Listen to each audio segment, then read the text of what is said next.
स्वागत करता हूं मैं आप सभी छात्र एवं छात्राओं को आपका अपने ही YouTube channel struggle arts classes में। मेरे प्यारे छात्र एवं छात्राओं, आज हम लोग क्लास 12 दिगंत भाग 2 के चैप्टर नंबर 2 का ऑब्जेक्टिव करने वाले हैं, क्योंकि इससे पहले इसका हम इस चैप्टर के एक्सप्लेन कर चुके हैं और इसका सब्जेक्टिव भी कर चुके हैं। अगर आप लोगों ने अभी तक नहीं तो एक्सप्लेन देखा और नहीं सब्जेक्टिव, तो इस वीडियो को डिस्क्रिप्शन में दोनों का लिंक दिया हुआ है, आप जाकर देख सकते हैं। बिना टाइम को व्यतीत किए हुए चलिए इस चैप्टर के हम लोग ऑब्जेक्टिव देखते हैं। बहुत ही ज़्यादा इंपॉर्टेंट ऑब्जेक्टिव एग्जाम की दृष्टि से, इससे अलग एग्जाम में कभी पूछेगा भी नहीं। बस उम्मीद रखिए और भरोसा रखिए, उम्मीद भरोसा से बड़ा कुछ नहीं है। चले बिना टाइम को व्यतीत किए हुए हम लोग इस ऑब्जेक्टिव की ओर चलते हैं। देखिएगा, वो जो ऊपर दिया हुआ है वो सब पिछले पार्ट की है, पिछले पार्ट में आप पढ़ चुके हैं। दूसरे पार्ट में देखिएगा पहला ऑब्जेक्टिव क्या दिया हुआ है, पहले ऊपर देख लेते हैं। उसने कहा था चंद्रधर शर्मा गुलेरी, अब ब्रैकेट में 1883 1922 लिखा हुआ है, मतलब चंद्रधर, उसने कहा था, पाठ के लेखक चंद्रधर शर्मा गुलेरी। और चंद्रधर शर्मा गुलेरी जी का जो जन्म है कब हुआ था, तो 1883 ईस्वी में, और निधन कब हुआ था, यानी मृत्यु तो 1922 ईस्वी में। इस पाठ का पहला प्रश्न, उसने कहा था कहानी का नायक कौन है। देखिएगा, ध्यान से समझिएगा, इस कहानी के नायक बोधा सिंह भी है, ठीक है, हजारा सिंह या वजीरा सिंह या लहना सिंह सब है। लेकिन यहाँ पर अगर मुख्य नायक की बात करते हैं, सबसे प्रमुख नायक अगर है कोई तो वो है लहना सिंह, ठीक है। इस बात को आप लोगों को याद रखना होगा, ऐसा नहीं कि वहाँ पर गलत लगा के चला जाएगा, तो लहना सिंह हो जाएगा। अगला देखिएगा 2 नंबर प्रश्न, तेरी कुरमाई हो गई, यह किस कहानी का वाक्य है, किस कहानी का है। उसने कहा था कहानी का है। इसी पाठ में लहना सिंह वार वार उस सूबेदारनी से पूछता था, उस 8 साल की लड़की से। हाँ, तो इसी पाठ का उसने कहा था। अगला नंबर प्रश्न देखिएगा 3 नंबर, लहना सिंह किस कहानी का पात्र है, किस कहानी का पात्र है, तो उसने कहा था। अगला प्रश्न देखिएगा, उसने कहा था शीर्षक कहानी के लेखक कौन है, तो चंद्रधर शर्मा गुलेरी। अगला प्रश्न देखिएगा, उसने कहा था जो कहानी है यह सरस्वती पत्रिका में कब प्रकाशित हुआ, तो यह जो है 1915 ईस्वी में प्रकाशित हुआ, यानी प्रथम विश्व युद्ध के तुरंत बाद सरस्वती पत्रिका में जो है प्रकाशित हुआ। ऐसे प्रथम विश्व युद्ध 1914 में शुरू हुआ था ना, तो उसके तुरंत बाद यह 1915 ईस्वी में जो सरस्वती पत्रिका में प्रकाशित हुआ। अगला प्रश्न देखिएगा, अगला जो प्रश्न है, चंद्रधर शर्मा गुलेरी रचित पाठ का शीर्षक क्या है, मतलब चंद्रधर शर्मा गुलेरी जो पाठ लिखे हुए उस पाठ का नाम क्या है, तो उसने कहा था। अगला प्रश्न देखिएगा, उसने कहा था किस प्रकार की कहानी है, तो उसने कहा था जो यह कहानी है यह भाव प्रधान कहानी। देखिए, कभी कभी देखते हैं कहीं कहीं पे इसका कर्म प्रधान भी दिया रहता है, तो इस प्रश्न को थोड़ा सा डाउट में रखते हैं, ऐसे भाव प्रधान ही होना चाहिए। इसे इस प्रश्न को डाउट क्लियर करके हम अगले वीडियो में बता देंगे। फिलहाल आप लोग भाव प्रधान ही याद रखिए। अगला देखिएगा, लहना सिंह किस देश की ओर से युद्ध कर रहा था, किस देश की ओर से युद्ध कर रहा था लहना सिंह, यह जो है इंग्लैंड की ओर से युद्ध कर रहा था लहना सिंह। अगला प्रश्न देखिएगा, कौन सी कहानी चंद्रधर शर्मा गुलेरी की नहीं है। देखिएगा, इसमें बहुत सारे कहानी जो उनका होगा, एक कहानी जो उनका नहीं होगा। देखिए, उसने कहा था इन्हीं का है, बुद्धू का कांटा जो है उन्हीं का है, सुखमय जीवन इन्हीं का है, सब इनका कहानी दिया हुआ है, इनका रचना दिया हुआ है, इनके जीवन परिचय में जाकर देखिएगा नीचे से होगा। और तिरिछ जो है यह उदय प्रकाश जी का है, ये इनका नहीं है। अगला देखिएगा, बिना फेरे घोड़ा बिगड़ता और बिना लड़े सिपाही, यह पंक्ति किस कहानी में है, तो जब हम आप लोगों को पढ़ा रहे थे उसने कहा था, मैं तो बताए थे ना कि बिना फेरे घोड़ा बिगड़ता और बिना लड़े सिपाही, तो ये वाली हम बताए थे। अब अगर आप लोगों ने इस पार्ट का एक्सप्लेन नहीं देखे तो देख लीजिएगा। अगला देखिएगा, उसने कहा था कहानी में किस शहर का चित्रण है, तो उसने कहा था कहानी में अमृतसर शहर का चित्रण है, ये हम पढ़ा चुके हैं। जर्मन पलटन को किसने मार गिराया, तो लहना सिंह ने। नकली पलटन का रूप धर के गया था लहना सिंह, मतलब 2 बंदूक दिया और वो वहीं पर पलट गया, गिर गया। अगला देखिए, उसने कहा था कहानी है, मतलब उसने कहा था जो कहानी है कैसी कहानी है। ऑप्शन में है कि युद्ध की कहानी है, दिव्य प्रेम की कहानी है, प्रेम पर बलिदान होने की कहानी है, और डी में ऑप्शन इनमें से सभी की कहानी है। किंतु आपका जो आंसर दिया हुआ है प्रेम पर बलिदान होने की कहानी, जो कि बिल्कुल गलत आंसर दिया हुआ है। यह कहानी जो है प्रेम पर बलिदान होने की केवल कहानी नहीं, आंसर तो सही है कि ये होगा ही होगा, लेकिन युद्ध का भी तो कहानी है उसमें। देखे ना आप लोग किस तरह का उसमें गजब का युद्ध हुआ था, जर्मन से, और इधर का लहना सिंह की तरफ से पूरा फौज गया था, सबसे लड़ाई हुआ था। और दिव्य प्रेम की तो इसमें गजब ही कहानी बताया गया है, जो कि अमृतसर शहर पे ही 8 साल की लड़की और 12 वर्ष की लड़का की प्रेम कहानी शुरू होता है पहले ही नज़र में। और युद्ध की कहानी भी है, प्रेम पर बलिदान होने की कहानी। तब तो लहना सिंह प्रेम के लिए ही सूबेदारनी की बात मानकर उसके बेटे और उसके पुत्र और उसके पति को भी बचा लेते हैं, लेकिन खुद बलिदान हो जाते हैं। तो प्रेम पर बलिदान होने की, यानी कि इनमें से सभी की कहानी है। ए भी सही होगा, बी भी सही होगा, डी भी सही होगा। अगला प्रश्न देखिएगा, निम्न में से कौन सी रचना गुलेरी जी की नहीं है? कौन सी ऐसी रचना है जो गुलेरी जी की नहीं है? तो सुखमय जीवन इन्हीं की है, उसने कहा था इन्हीं की है, बुद्धि कटा इन्हीं की है, हारे को हरिनाम जो यह रचना है यह इनकी रचना नहीं है, यह किसी और लेखक की रचना है। अगला प्रश्न देखिएगा, अगला प्रश्न बोल रहा है, हिंदी कहानी के विकास में मील का पत्थर कौन सी कहानी मानी जाती है?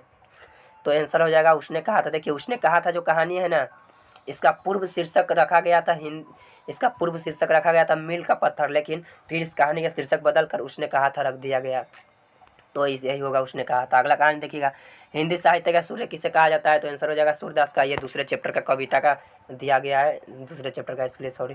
चलिए अगला देखिएगा, रामबत्ती गो खरिकनी में बछड़ा हितधाई, यह पंक्ति किस शीर्षक कविता से है? तो यह जो है सूरदास के पद से लिया गया है, जो कि इसमें गलती से दे दिया गया है, यह भी इसके नहीं है। अगला देखिएगा, बीजक के रचयिता कौन है? बीजक के रचयिता जो है कबीर दास है, जो कि यह भी दूसरे चैप्टर का, इस चैप्टर का नहीं है, गलती से दिया गया है। आगे देखिएगा, आगे जो प्रश्न है, ये सारे के सारे प्रश्न जो दिया हुआ है बहुत ही ज़्यादा इंपॉर्टेंट है, जितना बोले उतना कम पड़ जाएगा। ये सारे के सारे पंक्ति मतलब कहानी के बीच में से काट कर हम निकाले हुए, बहुत ही ज़्यादा इंपॉर्टेंट है। यहाँ से अगर आप कंप्लीट कर ले तो समझिए एग्जाम के लिए आपका 100% कंप्लीट हो गया। अगर 2% बचता भी है तो समझिए कि हम अंतिम तक कंप्लीट करा देंगे ट्रिक उरिक के माध्यम से। फिलहाल आप लोग इतना पढ़िए। अभी गला बजा हुआ है इसलिए तो हो सकता है कि थोड़ा सा आवाज़ अलग होकर जाता होगा, फिर भी कोई बात नहीं। चलिए पहला प्रश्न देखिएगा, इसमें से उसने कहा था कहानी कब लिखी गई? तो हम पहले ही बताया, उसने कहा था जो कहानी है प्रथम विश्व युद्ध के तुरंत बाद लिखा गया, यानी 1914 में शुरू हुआ प्रथम विश्व युद्ध और 1915 में यह कहानी लिखा गया, मतलब तुरंत बाद ही लिखा गया। अगला प्रश्न देखिएगा, उसने कहा था कहानी के लेखक कौन है? चंद्रधर शर्मा गुलेरी। अगला प्रश्न देखिएगा, अगला प्रश्न जो है, उसने कहा था कहानी में किस शहर का चित्रण है? तो अमृतसर शहर का चित्रण है। अगला प्रश्न, उसने कहा था कहानी कब प्रकाशित हुई? तो 1915 ईस्वी में। अगला प्रश्न देखिएगा, लहाना सी के गांव का नाम क्या था? तो मांझे। देखिएगा, जिस समय लड़का और लड़की के बीच संवाद होता है, जब लड़का पूछता है तेरे गाँव का नाम क्या है, तो वो बोलती है कि मेरे, पहले लड़का पूछता है तेरा नाम क्या है, तेरे गाँव का नाम क्या है, यहाँ कहाँ रहती है? तो लड़की जवाब देती है कि मेरे गाँव का नाम मगरे है, मैं यहाँ मामा के यहाँ रहता हूँ। और इस तरह से लड़की बोलती है और बोलती है मेरे गांव का नाम मगरे है। इस तरह से मतलब आपस में दोनों में बातचीत होता है। फिर लड़की भी पूछती है और तेरे गांव का नाम? तो लड़का बोलता है कि मांझे। तो याद रखिएगा, लड़का गांव का नाम, लड़का मतलब वही लहना सिंह, तो मांझे हो जाएगा। लड़की के पूछा जाए तो मगरे, याद रखिएगा। अगला देखिएगा, लहना सिंह के मामा का कहाँ के रहने वाले थे? तो लहना सिंह के जो मामा था वह अमृतसर शहर के ही रहने वाले थे। अमृतसर शहर में गुरु बाजार पड़ता है, वहीं के रहने वाले थे। अगला प्रश्न देखिएगा, लड़की यानी सूबेदारनी के मामा जी के नाम क्या था? लड़की यानी सूबेदारनी के मामा जी का नाम क्या था? तो अतर सिंह। अगला देखिएगा, सूबेदार का क्या नाम था? तो सूबेदार जो था, सूबेदार हजारा सिंह था, सूबेदार हजारा सिंह था। अगला देखिएगा, लहना सिंह किस पद पर था? तो जमादार के पद पर। याद रखिएगा, जमादार लहना सिंह और सूबेदार हजारा सिंह, इतना आप लोग को याद रखना है, ठीक है। अगला प्रश्न देखिए, अमृतसर में, चलिए अगला प्रश्न देखिएगा, इसमें अगला प्रश्न जो है क्या बोला जा रहा है, अमृतसर शहर में लहना सिंह के कौन थे? तो अमृतसर शहर में जो लहना सिंह के मामा रहते थे। अगला देखिएगा, लहना सिंह की मृत्यु किसकी गोद में हुई? तो लहना सिंह की जो मृत्यु हुई वजीरा सिंह की गोद में हुई। हालांकि यह मरना चाहते थे अपने भाई किरत सिंह के गोद में, लेकिन इसका क्या हुआ कि वजीरा सिंह के गोद में ही ये मरे। अगला प्रश्न देखिएगा, पलटन का विदूषक कौन था? तो वजीरा सिंह था, ये हम पाठ पढ़ाए हुए तो बताए हुए। अगला प्रश्न देखिएगा, लहना सिंह किस कहानी के पात्र है? लहना सिंह जो कहा है किस कहानी के? तो उसने कहा था बचपन में लहना सिंह लड़की से बार बार कौन सा प्रश्न पूछता था? ना पूछता था तेरी कुरमाई हो गई, यानी तेरी सगाई हो गई, और लड़की धत कर भाग जाती थी। तो आंसर क्या हो जाएगा? तेरी कुरमाई हो गई। अगला प्रश्न देखिएगा, लहना सिंह सूबेदार को वापस बुलाने के लिए किसे भेजा है? किसे भेजता है सूबेदार को वापस बुलाने के लिए? तो वजीरा को भेजता है कि जाओ जल्दी से और सूबेदार को जल्दी से वहाँ से वापस बुला कर लाओ, क्योंकि यहाँ पर कयामत आ गई है। आओ, वो भी कयामत जो है बहुत ही मतलब यहाँ पर भयानक है। जो नकली पलटन नहीं आ गया था, लपटन यहाँ पर नकली भेज धके और यहाँ पर आकर हाहाकार मचा दिया था। अगला प्रश्न देखिएगा, लहना सिंह का सिर अपनी गोद में लेकर कौन बैठा था? तो वजीरा सिंह लहना सिंह का सिर लेकर अपनी गोद में बैठा था, याद रखिएगा। सूबेदार हजारा सिंह के लड़के का नाम क्या था? सूबेदार हजारा सिंह के लड़के का नाम यानी सूबेदारनी के बेटा का नाम तो बोदा सिंह था। अगला देखिए, भारतीय सिपाहियों का किसके साथ जंग हुआ था? तो जर्मनी के साथ। जर्मनी लपटन को किसने मार गिराया था? तो लहना सिंह। अगला प्रश्न देखिएगा, सिख राइफल्स के जमादार लहना सिंह का नंबर क्या था?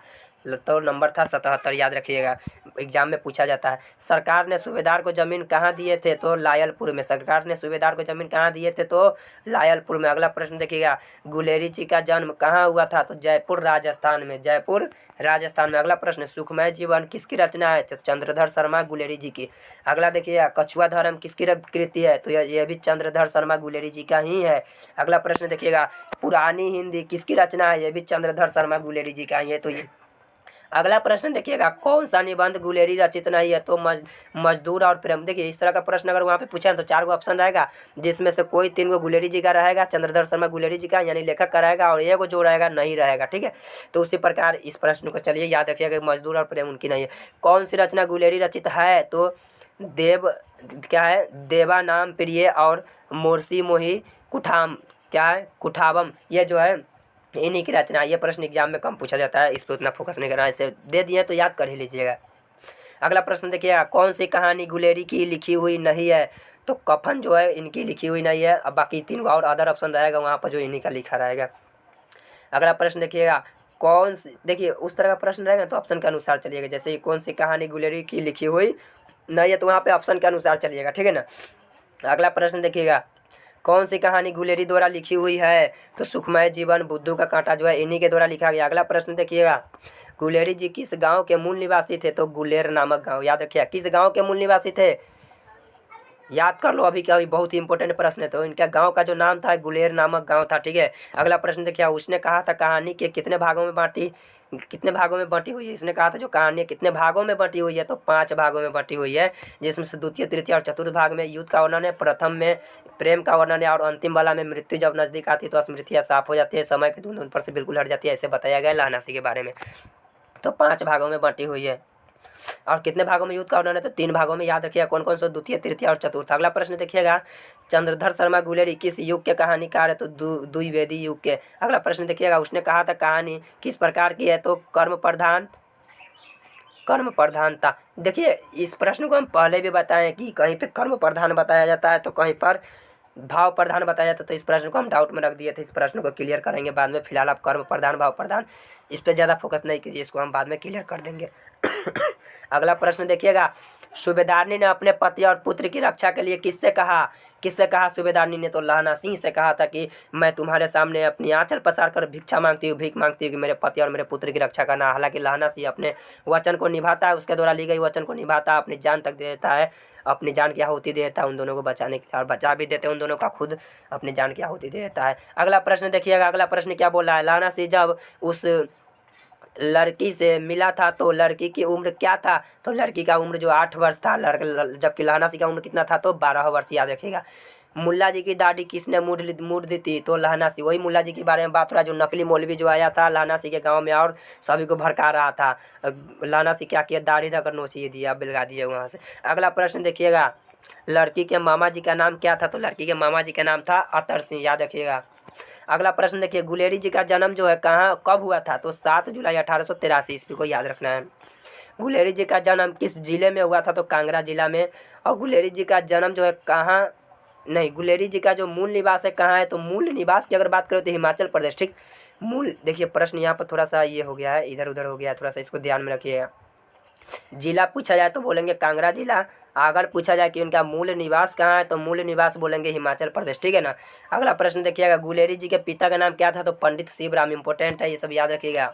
गुलेरी जी की मृत्यु कब हुई थी? तो 12 सितंबर 1922 ईस्वी को। लास्ट प्रश्न है, गुलेरी जी का जो जन्म स्थान है कहाँ है? तो जयपुर राजस्थान। याद रखिएगा, जन्म स्थान और क्या बोलता है मूल निवास में अंतर होता है। जहाँ पे जन्म होता है वो जन्म स्थान, और जहाँ पे जाकर मूल निवास कर देते वहीं पर रह जाते वो होता है मूल निवास, कहीं पर जाकर बस जाना।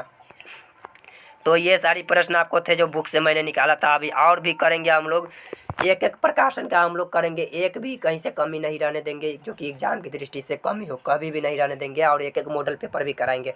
फिलहाल अभी इतना कीजिए आप लोग।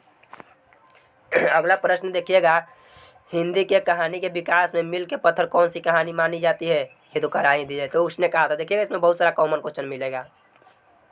अगला प्रश्न देखिएगा, तेरी कुरमाई हो गई किस कहानी से संबंध है? तो उसने कहा था। अगला प्रश्न देखिएगा, बिना फेरे घोड़ा बिगड़ता बिना लड़े सिपाही किस कहानी से है?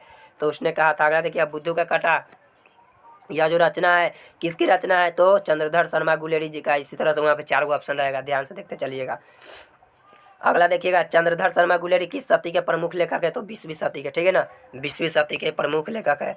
गुलेरी जी ने कुल कितनी कहानियाँ लिखी है? तो गुलेरी जी ने कुल 3 कहानियाँ लिखी है। अगला प्रश्न देखिएगा, अगला प्रश्न क्या बोला जा रहा है? अगला प्रश्न बोल रहा है कि उसने कहा था कहानी के नायक कौन है? तो हम पहले ही बोले उसने कहा था कहानी के नायक, तो इसमें जितना ऑप्शन है सब है, लेकिन अगर प्रमुख नायक की बात करें तो लहना सिंह है, ठीक है ना। तो लहना सिंह वहाँ पर ऑप्शन में लगाइएगा, एग्जाम में अगर रहेगा तो लहना सिंह ही लगाइएगा।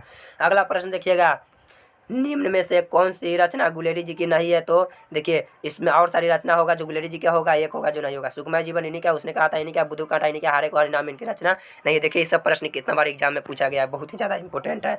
अगला प्रश्न देखिएगा, उसने कहा था कहानी, उसने कहा था जो कहानी है कैसी कहानी है? तो युद्ध की भी कहानी है, दिव्य प्रेम की भी कहानी है, प्रेम पर बलिदान होने की भी कहानी है, यानी सभी कहानी है। अगला प्रश्न देखिएगा, उसने कहा था कहानी में किस शहर का चित्रण है? तो अमृतसर शहर। देखिए कितना बार एग्जाम में पूछा गया है। अगला प्रश्न देखिएगा, लाना सिंह के गाँव में, लाना सिंह के गाँव का नाम क्या था? तो मांझे, याद रखिएगा। लड़का गाँव का नाम मांझे, लड़के गाँव का नाम मगरे, ये भी याद रखिएगा।